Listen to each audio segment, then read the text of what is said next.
più di un anno fa con uno scouting capillare fatto in tutta Sicilia. Questo scouting mirava a trovare questo gruppo di ragazze belle, giovani e brave. Bene, grazie alla Sonar Music, grazie a Prima Musica, queste 3 ragazze sono state trovate, adesso stanno lavorando al loro primo singolo. Ho bisogno che voi le accogliate con un grande applauso, perché questa per loro è la prima esibizione ufficiale in Sicilia. Loro sono le Dach!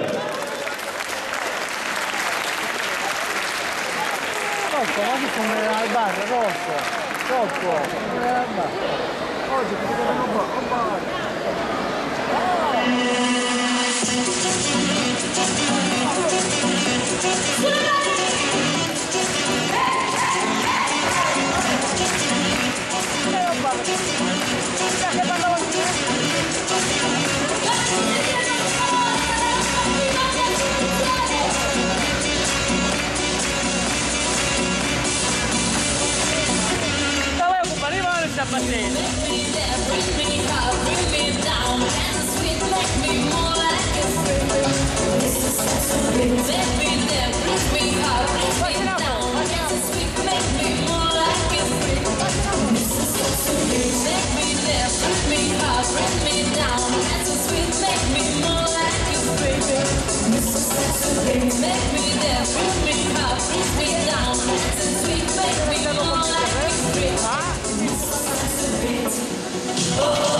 due palermitane e una siracusana, un progetto che dura da un anno. Come è cominciata l'idea di partecipare a questo grande scouting che cercava queste Dach?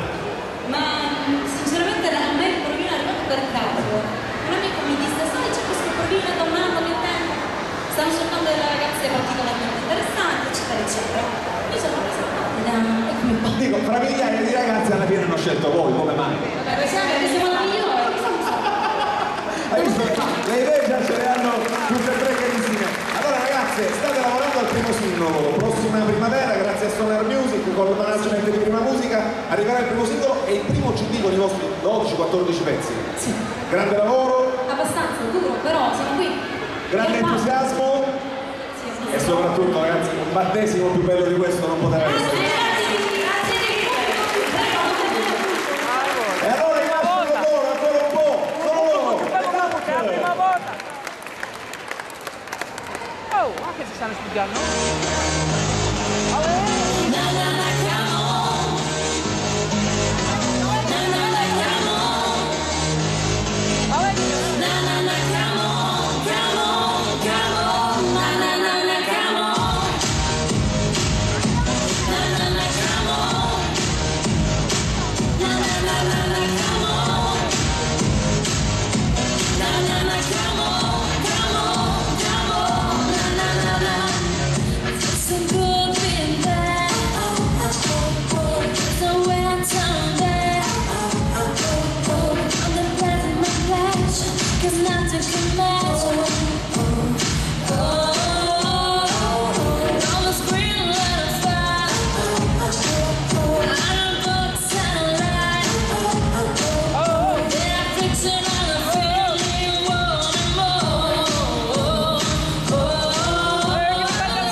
il momento, guardate, lei c'è dietro.